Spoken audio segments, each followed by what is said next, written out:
अस्सलाम वालेकुम जी, मज़हर सानी और आज मैं मौजूद हूँ रूडिन एन्क्लेव में। मेरे साथ मौजूद हैं यासर मुस्तफ़ी साहब, जो कि सीनियर सेल्स मैनेजर हैं। इनसे आज बड़े टफ़ सवाल करने और वो सारे सवालात जो हैं वो आप लोगों के हैं, मेरा अपना कोई भी सवाल नहीं है। यासर भाई कैसे हैं आप, ठीक हैं? वालेकुम सलाम। मैं तो ये चाहूँगा कि कुछ अपने सवाल भी ऐड कर लें और कुछ क्लाइंट्स के, तो ताकि मेरे दोनों आपके कम्युनिटीज़ सवालात के। तो ख़ैर चलते रहते हैं, जी, जी। लेकिन क्लाइंट्स के सवालात ज़रूरी हैं, जी, जी। तो उन्हीं पे फ़ोकस करेंगे और बिस्मिल्लाह करें। गपशप में करेंगे ताकि कैजुअल जो है ना। जी। सबसे पहले तो ये है कि हम रूडन एन्क्लेव का ही क्यों इंतखाब करें? बहुत सारे प्रोजेक्ट्स हैं पिंडी इस्लामाबाद के अंदर। कोई ऐसे यूनिक पॉइंट बताएँ ना कि ताकि क्लाइंट को वाक़ई पता चले कि हम रूडन एन्क्लेव के अंदर ही इन्वेस्टमेंट करें या जिन लोगों की इन्वेस्टमेंट रूडन एन्क्लेव के अंदर है तो वो सेफ हों।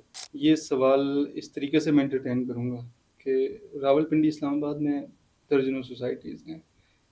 काफ़ी ज़्यादा सोसाइटीज़ हैं जो एंड यूज़र्स को पिच करती हैं कि वो वहाँ पे इन्वेस्टमेंट करें। रूड एन्क्लेव में ऐसी क्या बात है कि लोग रूड एन्क्लेव को ही चूज़ करें? सबसे पहले हमारे मुल्क का जो मिडिल क्लास तबका है या लोअर मिडिल क्लास तबका है, वो जब भी इन्वेस्टमेंट करने के बारे में सोचता है, तो वो सोचता है, इमेजिन करता है कि मेरा घर एक ऐसी सोसाइटी में हो कि जब मैं खिड़की खोलूँ तो बाहर सामने साफ़ सुथरा रोड्स हों, अच्छी सिक्योरिटी हो, ठीक है, गलियाँ साफ़ हों, सीवरेज का, ड्रेनेज का एक अच्छा इंतखाब वो करे। लेकिन जब वो प्राइसेस के ऊपर आता है, इसका इंतखाब करता है, तो वो अफोर्ड नहीं कर सकता। ठीक। ओके, तो रूडन क्लेम में आप ये कह सकते हैं कि वो सारी की सारी एमेनिटीज़ जो एक एक आम बंदा इमेजिन कर सकता है कि वो किसी अच्छी हाउसिंग सोसाइटी में जाए और वहाँ पे रहे, तो वो सारी हम उसको रूडन क्लेम में मुहैया कर रहे हैं। सिक्योरिटी से लेकर जो उसको एनवायरनमेंट चाहिए सोसाइटी के अंदर रहने के लिए, वो सारा का सारा उसको फ्राहम कर रहे हैं। पानी की अवेलेबिलिटी है, बिजली की अवेलेबिलिटी है, उसके बाद सिक्योरिटी, उसके बाद आपका इंफ्रास्ट्रक्चर सारे का सारा वो दे रहे हैं जो ए क्लास सोसाइटीज़ प्रोवाइड करती हैं।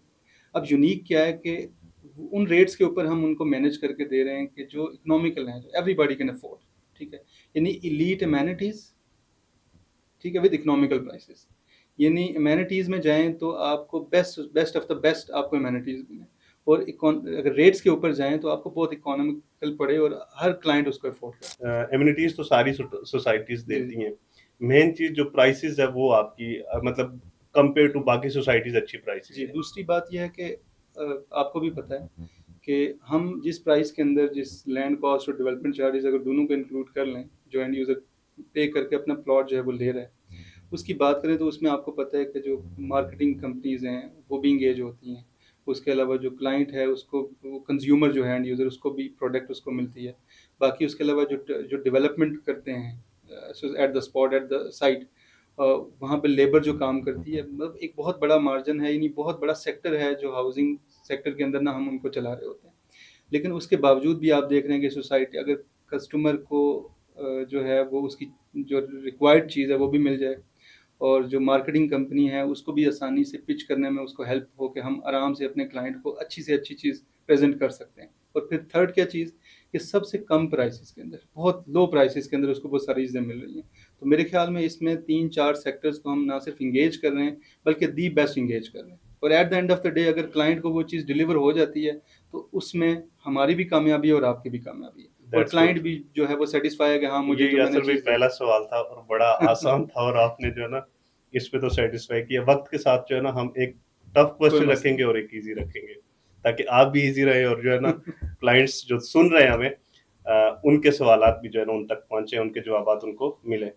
अच्छा, एक और चीज जो अहम है वो ये है कि मुझे ये बताएं कि इस वक्त मार्केट के अंदर बहुत सारे स्टेक होल्डर्स हैं, बहुत सारे इन्वेस्टर्स हैं। उन्होंने अपनी इन्वेस्टमेंट ट्रूडो इनक्लेव के साथ की हुई है और बहुत अच्छा खासा प्रॉफिट भी गेन किया। ऐसी बात नहीं है कि सारे लोग ही जो है ना इस टफ टाइम का शिकार है। अभी राइट नाउ जो सिचुएशन चल रही है, मार्केट की जो सिचुएशन है उसको आप किस तरह से स्टेबल करेंगे?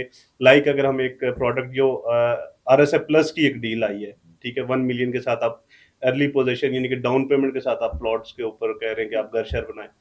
तो ये सारी चीज़ें आप मुझे एक क्वेश्चन में थोड़ा क्लियर कर दें ताकि मेरे जो सुनने वाले हैं और आपके सुनने वाले हमसे मुत्मियन हो सकें। आई थिंक जो इकोनॉमिकल क्राइसिस चल रहा है इस वक्त, और उसमें हर कोई इफेक्ट हुआ है उसमें, और उसमें एंड यूज़र भी हुआ है, ज़ाहिर सी बात है, इंडिविजुअल हर इंसान की ज़िंदगी पे असर पड़ा है।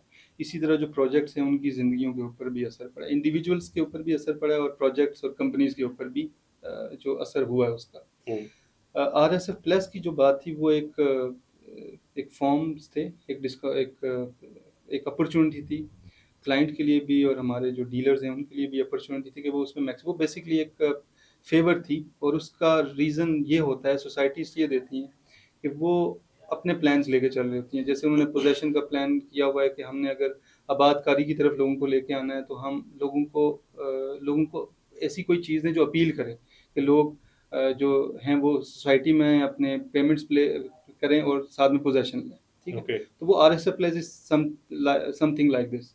और उसमें ये था कि ज़ाहिर मार्केटिंग कंपनीज अगर काम कर रही हैं उनका भी बेनिफिट था और इसके साथ एंड यूज़र का भी बेनिफिट है। यानी बहुत कम प्राइसेस के अंदर हम लोगों को कह रहे हैं कि आके अपना जो है वो घर आप स्टार्ट कर सकते हैं और बाकी जो पेमेंट है वो 1 साल के अंदर आप पे करें। ये अपनी नोयत का एक स्टांस है और बाकी जो क्लाइंट्स हैं जो एज पर स्केजुअल सारी चीज़ें कर रहे हैं उनके लिए अलग अपॉर्चुनिटी है। ये सोसाइटीज़ में कभी-कभी इस तरह की अपॉर्चुनिटी आती है और आई थिंक इसमें बहुत सारे लोग अवेल भी करते हैं। और हमने भी बेसिकली ये चीज़ इसलिए थी कि अपील करें लोगों को कि लोग बेसिकली स्ट्रेटजी होती है सोसाइटी की कि ज़्यादा से ज़्यादा लोग आपकी सोसाइटी के बारे में जानें, समझें और उधर आएँ। और बाकी जो आपके पास 90% या 95% जो स्टेक है आपकी प्रोडक्ट की, ठीक है, उसकी तरफ आएँ। तो basically it's the part of strategy, ठीक है। और इसमें मैक्सिमम यही रीज़न थी कि भाई हम मार्केट को एंगेज करें, एंड यूज़र को एंगेज करें ताकि कोई चीज़ उनको अपील करे कि वो रूडन में आके इन्वेस्ट करें और अपना जो है वो घर बनाएं या जो भी उनका प्लान है वो करें। हमारी एग्जीक्यूटिव ब्लॉक के अंदर first, second, third, fourth, fifth balloting तक चीजें गई हैं। डेफिनेटली फर्स्ट बैलेटिंग में जो एक क्राइटेरिया दिया गया था लोगों ने उसको फॉलो किया और फर्स्ट बैलेट में उन्होंने जो है ना अपने प्लॉट्स लिए। और उस वक्त बेसिकली मैप वगैरह नहीं था और सेक्टर्स और मतलब एक ऑनलाइन बैलेटिंग हुई थी। अब ये है कि कुछ ऐसे कस्टमर्स हैं, कुछ ऐसे क्लाइंट्स हैं रुडन के जो रुडन से प्यार तो बहुत करते हैं, लेकिन ये है कि उनको उनकी जो लोकेशन जो है ना उनकी मर्जी के मुताबिक नहीं मिली। लाइक आप देखें तो सी सेक्टर, और अब ये मतलब वो बात चल रही है कि अब हम उनको सी से वापस ए की तरफ मूव कर रहे हैं या बी की तरफ या कहीं अच्छी लोकेशन उनको देंगे। तो ये मुझे पता है कि पहले ये क्यों नहीं हुआ और अब इसको वापस जो है ना वही काम कर रहे हैं जो आपको पहले करना चाहिए था, तो पहले ही क्यों नहीं किया? ये आपका जो सवाल है ना, मेरे अभी जो आपने पहले सवाल किया था उसके साथ कनेक्टेड, लेकिन बात इस तरह से है कि हर सोसाइटी की अपनी एक प्लानिंग्स होती हैं, फाइनेंशियल प्लान्स होते हैं, उसके बाद पोजेशन के प्लान्स होते हैं, कंप्लीशन के प्लान्स होते हैं, फिर फर्दर ब्लॉक्स और फर्दर जो चीज़ें जो प्रोजेक्ट लेके आना चाहता है उसके प्लान्स होते हैं, ठीक। उसमें ये नहीं होता कि हम किसी भी क्लाइंट को बगैर इन्फॉर्म किए उसके साथ कुछ भी कर लेंगे, ऐसा नहीं है। अब आज कैमरे की दुनिया है, आप पूछ सकते हैं और आप जैसे बहुत सारे लोग हमें कैमरे के सामने हम जवाब दें हर चीज़ के। लेकिन ये कि सोसाइटी के प्लान्स होते हैं और एज पर प्लान सोसाइटी जा रही होती है। अब जो आपने सवाल पूछा कि भाई बहुत सारे ऐसे क्लाइंट्स हैं जो सी सेक्टर में हैं या डी सेक्टर में या फ्रंट के ए सेक्टर में थे या ईस्ट एंड वेस्ट में थे। ईस्ट एंड वेस्ट की जहाँ तक बात है तो हमने ऑलमोस्ट हर क्लाइंट को ये अपॉर्चुनिटी दी है। आई थिंक उसमें नोटिफिकेशन में भी हमने बार बार मेंशन किया है कि ईस्ट और वेस्ट हमारा ना सबसे इनिशियल ब्लॉक्स होंगे जो डिलीवर होंगे, ठीक है। अभी उसमें आप जो डेवलपमेंट देख रहे हैं सारी या पोजेशन देख रहे हैं तो वो सारा ईस्ट एंड वेस्ट में हो रही है सारी चीज़ें। तो हमने क्लाइंट्स को ये कहा कि आप आएँ हमारे पास और आप जो है वो अपने डेवलपमेंट चार्जेस और लैंड कॉस्ट क्लियर करें और अपनी मर्जी का प्लॉट ले लें। हमने इनिशियल ये अट्रैक्शन दी लोगों को ताकि लोग आएँ, घर बनाएं। बेसिकली सोसाइटी का प्लान होता है कि लोग आएँ, आबादकारी हो, फिर कमर्शियल की तरफ आएँ, यानी एक सोसाइटी का प्लान होता है। उसमें हमारे पास नंबर ऑफ क्लाइंट्स आए, उन्होंने डेवलपमेंट चार्जेस भी पे किए और लैंड कॉस्ट भी क्लियर की और उन्होंने अपनी मर्जी का प्लॉट लिया, ठीक है। कुछ उस पर अब ऐसे हैं कि जो घर बनाने की तरफ जा रहे हैं और कुछ जो हैं वो अभी उसको होल्ड करके बैठे। अब तो ईस्ट और वेस्ट की तो बात हो गई। अब जहाँ तक आगे वाले ब्लॉक्स की बात है तो हमने किसी के साथ नहीं, सबके लिए इक्वल अपॉर्चुनिटी रखी है। हमने कहा है कि ईस्ट एंड वेस्ट तो ऑक्युपाइड हो गया। अब हमने कहा है कि वो क्लाइंट्स जो अभी सी सेक्टर या डी सेक्टर में आ गए, अगर वो अपनी अच्छी लोकेशन चाहते हैं तो वो ए सेक्टर में मूव कर सकते हैं। करना सिर्फ उनको ये है कि उन्होंने लैंड कॉस्ट तो क्लियर की हुई, ठीक है, और उनकी लोकेशन अच्छी है ए ब्लॉक में। तो जो ऑलरेडी ए ब्लॉक में एग्जिस्ट कर रहे हैं वो तो ए ब्लॉक में ही रहेंगे, डेवलपमेंट चार्जेस पे करें, अपनी बस अपना पोजेशन और उसका प्लान करें। जो बाकी सेक्टर्स के लोग हैं उनको हम कह रहे हैं कि भाई आप अगर पे करना चाहते हैं तो आप जो है वो ए ब्लॉक में आ जाए। अब सवाल ये पैदा होता है इस सवाल से कि अब सोसाइटी ऐसा क्यों कर रही है और अभी क्यों कर रही है बेसिकली। तो वो मैंने आपको बताया कि आबादकारी के प्लान्स होते हैं, फिर कमर्शियल्स हमने देने होते हैं, there are number of things. अब ये है कि वो क्लाइंट जो अभी घर नहीं बनाना चाहता, वो कहता है अभी मैं घर नहीं बनाना चाहता, तो हम उसको ये नहीं कह रहे कि तुम्हारी फाइल ब्लॉक कर देंगे, कैंसिल कर देंगे। उसको हम कह रहे हैं कि ठीक है, अगर आप अभी नहीं करना चाहते, आप 2026 में कर लें, 2027 में कर लें, जब हम नेक्स्ट हमारा पोजेशन का जो प्लान है, तो ओके। उस टाइम पे आके वो पोजेशन ले लें। अब जहाँ तक बात है कि भाई सी सेक्टर में या ए सेक्टर में ऐसी क्या बात है जो सी सेक्टर में नहीं है, ये एजुकेट करने की ज़रूरत है। क्योंकि अगर इंफ्रास्ट्रक्चर की आप बात करें तो ये नहीं है कि ए ब्लॉक का जो इंफ्रास्ट्रक्चर है वो बहुत अच्छा है और जो सी का या डी का बहुत बुरा है, ऐसा नहीं है। जब सोसाइटी डेवलप होती है और हर ब्लॉक के अंदर एमेनिटीज़ होती हैं, पार्क्स होते हैं, स्कूल होते हैं, मस्जिद होते हैं, हर एक के लिए इक्वल अपॉर्चुनिटी होती है। और जहाँ तक बात करें एग्जेक्टिव ब्लॉक की, तो अगर आपने मैप को डिटेल में स्टडी किया है, तो डी सेक्टर और सी सेक्टर वाले अगर उनकी बात करें तो वो अंडर पासिस हैं, जो रिंग रोड के अंडर पासिस हैं, उसके नज़दीक तरीन वो लोकेशन बनती है। तो आप प्रायोरिटाइज आप कर सकते हैं, हर चीज़ को आप प्रायोरिटाइज कर सकते हैं, ठीक ओके। है। लेकिन सवाल ये है कि भाई क्लाइंट को अगर सी ब्लॉक में चला जाता है तो वो कोई ऐसी बात नहीं होगी कि वो कोई रूडन से बाहर चला गया या उसको हमने किसी दूसरी सोसाइटी में या किसी कच्चे की आबादी में डाल दिया, नहीं, वो भी सारी इक्वल एमेनिटीज इंजॉय कर सकेगा जो ए ब्लॉक के कर रहे हैं या ईस्ट एंड वेस्ट में कर रहे हैं। बस अब इसमें यह है कि चूंकि लैंड लिमिटेड होती है, तो पहले आए पहले पाए वाली बुनियाद। I agreed. और बल्कि अगर मैं यहाँ पे आपके इस आंसर के बाद अगर कुछ खुद से भी मोटिवेशन देना चाहूँ तो मैं दे सकता हूँ। लेकिन आपने जैसे कहा कि जो हमारा ईस्ट वेस्ट ब्लॉक है वो इनिशियल ब्लॉक था, हम्म, तो लगता नहीं है कि हमें यहाँ पे इनिशियल लोगों को अकोमोडेट करना चाहिए, जो मतलब बिल्कुल। Initials. There are number of clients के जो जिन लोगों ने अपनी करवाई थी बहुत स्टार्ट में, ठीक है, और उन्होंने अपने डेवलपमेंट चार्जेस अब पे कर लिए, तो हमने उनको एग्जेक्टिव में ही पोजेशन दी। और there are number of client जिनसे आप मिल भी सकते हैं, जो आपसे बिल्कुल बात भी ऐसा कर ही है, सकते हैं। ठीक है। अब बहुत सारे ऐसे क्लाइंट्स थे कि जो कह रहे थे कि भाई अभी हम नहीं पे कर सकते, या अभी उन्होंने उस वक्त उन्होंने पे नहीं किया। तो हमने उनको ये नहीं कहा कि आप, जैसे मैंने आपको पहले ही कहा कि वो ए में चले जाएंगे, सी में चले जाएंगे, बी में चले जाएंगे, तो it's not a very big business, इसको इतनी बड़ी बड़ी बात नहीं है। बल्कि वो अगर बी में जाना चाहते हैं, वो अभी घर नहीं बनाना चाहते, लोकेशन तो उनको फिर भी अच्छी मिल रही है, स्ट्रीट साइजेस अच्छे हैं, सिक्योरिटी है, सफाई है, ईच एंड एवरीथिंग वो किसी अच्छी सोसाइटी में जो उनको मिलता है वो वहाँ पे भी मिलेगा। तो आई थिंक सो कि आपकी भी और हमारी सबकी जिम्मेदारी है कि हम सारे ब्लॉक्स हमारे हैं और सब के अंदर हमने इक्वल एक लिविंग स्टैंडर्ड्स रखे हुए हैं कि सी ब्लॉक वाले या डी ब्लॉक वाले या इवन आगे भी कोई ब्लॉक आता है तो उसमें भी हम वही स्टैंडर्ड रखें जो ईस्ट एंड वेस्ट वाले लोग एंजॉय करेंगे, वो वही एंजॉय करेंगे इंशाल्लाह। फिर इंटरटेनमेंट जोन आता है, बी और सी सेक्टर के साथ इंटरटेनमेंट जोन आता है, फिर डैम की लोकेशन है। तो हर ब्लॉक की अपनी प्रायोरिटीज़ हैं, अपनी उसके अंदर अट्रैक्शंस हैं और अपनी चीज़ें हैं। तो आई थिंक के क्लाइंट को भी ये समझना चाहिए कि फॉर एग्जांपल सोसाइटी आबादकारी की तरफ जा रही है, नंबर ऑफ सोसाइटीज ऐसी होती हैं कि जहाँ पे यानी बिल्डिंग्स तो बहुत बहुत बन जाती है लेकिन वहाँ पे लोग आबाद नहीं हो पाते, क्योंकि रेजिडेंट्स को पहले लाना होता है, उसके बाद कमर्शियल एक्टिविटी। तो ये बेसिकली प्लान। अच्छा, मुझे एक आबादकारी से क्वेश्चन क्रिएट होता है कि मुझे ये बताएं, अब सोसाइटी जो है किस स्पीड के साथ मतलब आबादकारी की तरफ जा रही है, कि कितने लोग साइड पे घर बना रहे हैं जिनको हमने पोजीशन दिया है, जी मतलब क्या स्पीड है, किस हिसाब से कितने नंबर ऑफ हाउसेज हैं जो वहाँ पे कंस्ट्रक्ट होने जा रहे हैं, जी। और आबादकारी कितने टाइम तक वहाँ पे जो है ना वो एक आप कह देखिए, सकते हैं। एग्जेक्टिव ब्लॉक का स्टार्ट था वो ऑलमोस्ट हम्म, 2020 के एंड में या 21 में था। हम्म, तो मैक्सिमम लोगों की जो मेच्योरिटी थी 2024 और 25 में, कुछ की ओके, 2026 में भी है।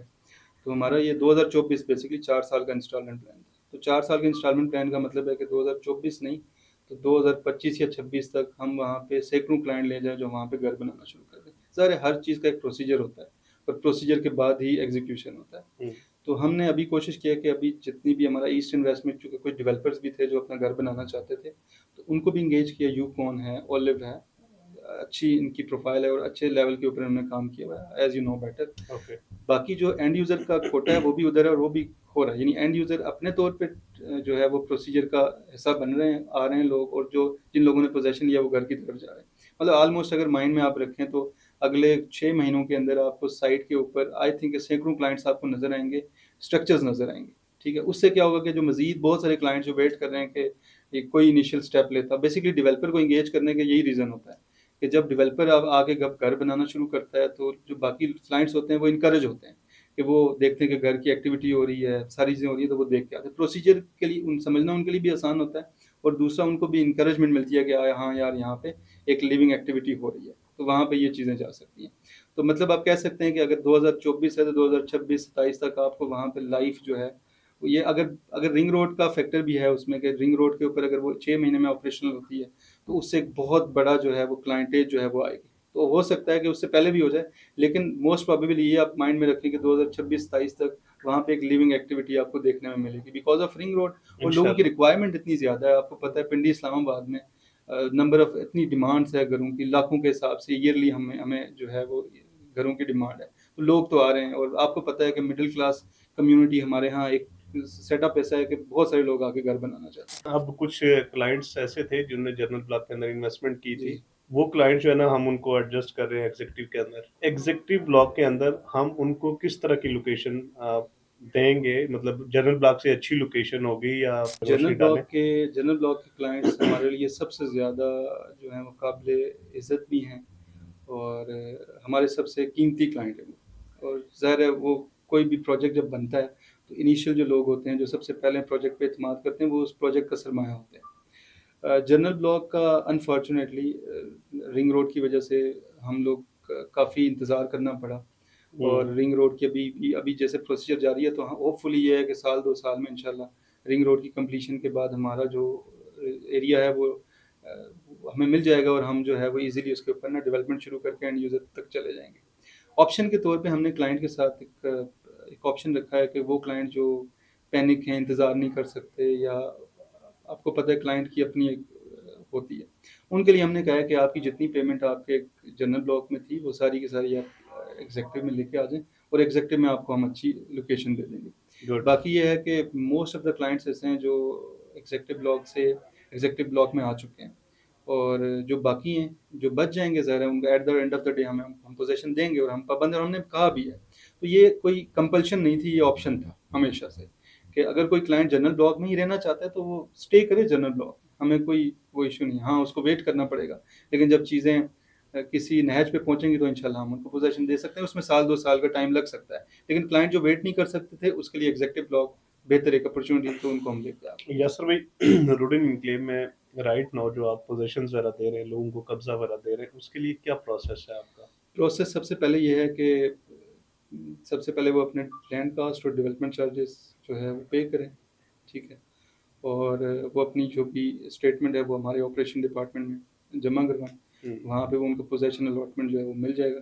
उसके बाद हमारी जो टीम है, जो डेवलपर टीम है यूपीडीएल की, उसके साथ मिलके इंशाल्लाह हम उसको क्लाइंट को साइट के ऊपर डिमॉर्गेट करके मैप और बाकी आपको जो प्रोसीजर होता है सॉइल टेस्टिंग और जो नंबर ऑफ इस तरह की चीज़ें होती हैं वो करते हैं। यानी वही प्रोसीजर है जो बाकी सोसाइटीज़ में लोग सफ़र करते हैं, और वो भी हमने कोई इतना लिंगर ऑन नहीं किया हुआ। मतलब फॉर एग्ज़ाम्पल यानी आपके तवस्सुल से मैं सबको ये बताना चाहता हूँ कि कोई भी क्लाइंट जिसने अपने लैंड कास्ट और डेवलपमेंट चार्जेस कर दिया है और वो पोजेसन चाहता है, तो वो हेड ऑफिस आए, हमारी टीम से रब्ता करे, सेल्स टीम से मिले बैठे, और इंशाल्लाह हम बेहतरीन उनको एकोमोडेट करेंगे। और दूसरा इसके साथ जो जनरल ब्लॉक के क्लाइंट्स हैं, हुँ, हुँ। उनके लिए भी ये है कि वो अपने जो उन्होंने अपना अगर लेजर एग्जीक्यूटिव ब्लॉक में मूव किया, तो वो भी अपनी हमारी सेल्स टीम से कॉन्टैक्ट करके अपनी लोकेशन को बेहतर से बेहतरीन कर सकते ये टाइम ड्यूरेशन वैसे कितने दिन का या कितने मंथ का प्रोसेस होता है, ये सारी चीज़ों को हैं। विद इन प्रोसेस करने में? मंथ या 2 मंथ आपको लगते हैं, उसके बाद आपका प्लॉट आपका हैंडओवर हो जाता है और आप कर सकते हैं। अभी ठीक बहुत है, सारे क्लाइंट्स ऐसे जो इन प्रोसेस हैं। तो इसलिए जो चीज़ें हैं ना वो आपको भी यानी सून वेरी सून इंशाल्लाह ना, वो जब साइट पे एक्टिविटी होगी तो फिर लोगों को समझ आ जाएगी कि भाई जो पोजेसन है इट्स नॉट अ यासर वन भाई, day story. East west sold out, right? East west is मतलब ऑलमोस्ट सारा ऑक्युपाइड। बुक हुआ हुआ है, यानी कि उसपे कोई गुंजाइश ही नहीं है। अब जो बिल्कुल जी। क्लाइंट देगा वो मतलब लैंड ऑफ कॉस्ट के साथ डेवलपमेंट चार्जेस देके ए सेक्टर के अंदर पोजीशन ले जी सकता है। तो क्या आया कि राइट नाउ ऐसी सिचुएशन है ए सेक्टर की कि वो इतना डेवलप हो चुका है कि हम उस पे क्लाइंट्स को या अपने कस्टमर्स को पोजीशंस वगैरह दे सकते हैं? ये देखें, अभी हम फॉर एग्जांपल अभी हमने अगर बात की है ना कि भाई ए क्लाइंट के जो क्लाइंट्स हैं, ए ब्लॉक के जो क्लाइंट्स हैं या ए ब्लॉक में जो आना चाहते हैं, हुँ, हुँ। Basically this is an opportunity. ठीक है, अपॉर्चुनिटी ये है क्लाइंट्स के लिए कि वो एक टाइम फ्रेम है, उस टाइम के अंदर अपने अगर डेवलपमेंट चार्जेस क्लियर करते हैं तो वो ए सेक्टर में आ जाएंगे। हुँ, अब जो ए सेक्टर की जो सूरत हाल है, आपको पता है कि अभी जो राइट नाउ जो सूरत हाल है वो ये है कि वहाँ पे काम हो रहा है, आप फिजिकली जाके उसको देख भी सकते हैं। तो विद इन 6 मंथ्स इंशाल्लाह वो जो एग्जीक्यूटिव ब्लॉक आप ईस्ट और वेस्ट में एक्टिविटी देखते हैं हुँ, वो हुँ। आप ए सेक्टर में भी देखेंगे। यानी ओके, क्लाइंट जब तक अपनी इंस्टॉलमेंट और सारी चीज़ें कवर करता, ए ब्लॉक इंशाल्लाह इस काबिल हो जाएगा कि वो पोजेसन के लिए यानी एलिजिबल हो। अभी जो क्लाइंट है ना उसको, या आप बता सकते हैं लोगों को कि रूड एनक्लेव की जो डेवलपमेंट की जो स्पीड है वो अब बहुत तेज़ है। अब हम उसको किसी सूरत पे भी हम कंप्रोमाइज़ नहीं कर सकते, ठीक है? यही वजह है कि आप दिन को जाएँ, रात को जाएँ, जिस वक़्त जाएँ, आपको साइट पे कोई ना कोई एक्टिविटी आपको नज़र आएगी। इट्स मीन कि we are here to deliver, और हम चाहते हैं कि लोग आगे घर बनाएं, और वो जो उन्होंने सोचा था कि हम अपना घर वुडन क्ले में बनाएंगे और रहेंगे वहाँ पे, तो वो इकोनॉमिकल प्राइसेस हैं। ओके यासर भाई, थैंक यू वेरी मच। आपने जितने भी मैंने आपसे क्वेश्चंस वगैरह किए उस पे आपने मुझे सेटिस्फाई किया। आई होप कि मेरे कस्टमर्स, मेरे क्लाइंट्स वो भी सेटिस्फाई हुए होंगे। और बेसिकली आपको इस प्लेटफॉर्म पे लाने का मकसद यही था कि खुले डुले लफ्ज़ों में आपसे गपशप हो और मैनेजमेंट से ये मैसेज हमारे क्लाइंट्स तक पहुंचे कि मैनेजमेंट यानी कि अरुण इनक्लेव के क्लाइंट्स के लिए क्या क्या कर रही है और दिन रात किस तरह से मेहनत कर रही है। बाकी इंशाल्लाह मेरे जो क्लाइंट्स हैं या अरुण इनक्लेव के क्लाइंट्स हैं, एग्जेक्टिव ब्लॉक का जो सी सेक्टर है, डी सेक्टर है या बी सेक्टर है, उसके ऊपर मैं खुद से एक आपको वीडियो बना के भेजूंगा और शेयर करूंगा और बताऊंगा कि उसमें क्या क्या बेनिफिट्स है। मुझे और यासर भाई को इजाजत दें। अल्लाह हाफिज।